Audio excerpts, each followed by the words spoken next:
समुद्र में पुल कैसे बनाते हैं? दोस्तों, आपने नदी और समुद्र के ऊपर बने हुए पुलों को देखा होगा। क्या इन पुलों को देखने के बाद क्या कभी आपके मन में ये ख्याल आया है कि आखिर इतने लंबे चौड़े और बड़े बड़े ब्रिज इतने गहरे और बहते पानी के ऊपर कैसे बनाए जाते होंगे?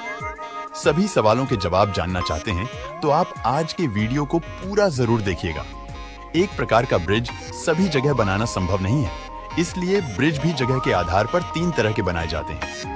बीम ब्रिज सस्पेंशन ब्रिज और आर्क ब्रिज। और दोस्तों, एक पुल ज्यादा से ज्यादा वजन तब तक झेल सकता है जब तक इसके ऊपर पड़ने वाला वजन इसमें मौजूद पिलर्स की मदद से जमीन तक ट्रांसफर होता रहे, जिसमें पुल की नींव यानी कि फाउंडेशन सबसे अहम भूमिका निभाती है, जिससे पुल को कोई नुकसान नहीं पहुंचता और पुल के आधार पर ही इसकी फाउंडेशन को लेकर पहले ही प्लान बना लिया जाता है, जिसमें सबसे पहले कुछ खास पॉइंट को बारीकी से परखा जाता है, जैसे कि जिस जगह पुल बनाना है वहां के पानी की मिनिमम और मैक्सिमम गहराई, पानी का बहाव और उसके बहने की स्पीड, पानी के नीचे की मिट्टी की क्वालिटी, ब्रीज बनाने पर जमीन पर पड़ने वाला भार को बहुत ही बारीकी से चेक किया जाता है और इन सब के बाद फाउंडेशन बनाने के लिए उस जगह का पानी हटाना पड़ता है, जिसके लिए इंजीनियर्स 3 मेथड का यूज करते हैं, जिसमें पहला है कॉफर डैम। आसान भाषा में कहा जाए तो पानी के बीच में रखी जाने वाली नींव को कॉफर डैम कहते हैं।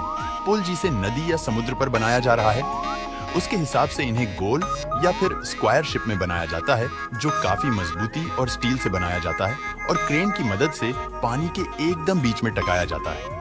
मशीन की सहायता से साइड से ठोक ठोक कर अच्छे से पानी के नीचे की सतह में घुसा दिया जाता है ताकि वो अच्छे से सेट हो जाए और एक मोटर की मदद से इनके अंदर का पानी खाली कर लिया जाता है। और जब इसमें नीचे की सतह के मिट्टी दिखाई देने लगती है, तब इसके अंदर जाकर इंजीनियर्स कंक्रीट, सरिये और स्टील जैसी चीजों की मदद से मजबूत फाउंडेशन और पिलर बनाने का काम शुरू करते हैं। जब पिलर और फाउंडेशन सूख जाता है तो कॉफर डैम को वहां से हटा देते हैं, लेकिन हर बार पोल बनाने में इस तरीके का इस्तेमाल नहीं किया जा सकता, क्योंकि जब पानी ज्यादा गहरा हो तो वाला प्लान पूरे तरीके से फ्लॉप हो जाता है, जिसके बाद फाउंडेशन बनाने का दूसरा मेथड यूज होता है, जिसका नाम है बैटर्ड पाइलर्स।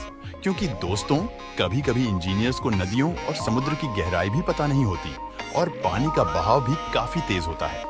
वहां मशीनों से ऐसी जगह ढूंढी जाती है जहां की मिट्टी और जमीन पिलर बनाने के लायक हो।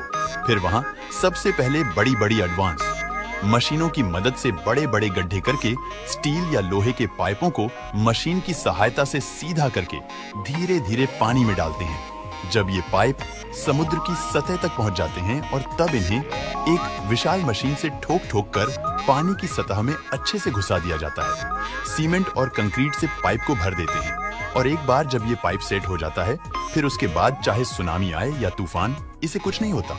अब पानी के बीचों बीच एक मजबूत और ठोस फाउंडेशन रेडी है, जिस पर हम आसानी से पुल बना सकते हैं। उसके बाद इन पिलर्स के ऊपर इन सीमेंट कंक्रीट के ब्लॉक को बड़ी आसानी से क्रेन की मदद से फिट कर दिया जाता है और यह सीमेंट कंक्रीट के ब्लॉक किसी दूसरी जगह पर तैयार होते हैं। ब्रिज का आधा काम बाहर फैक्ट्री में किया जाता है और आधा काम समुद्र या नदी में, और जब ये ब्लॉक जुड़ जाती है तब इन पर रोड का काम किया जाता है। और दोस्तों, फाउंडेशन बनाने का तीसरा मेथड होता है काइसन।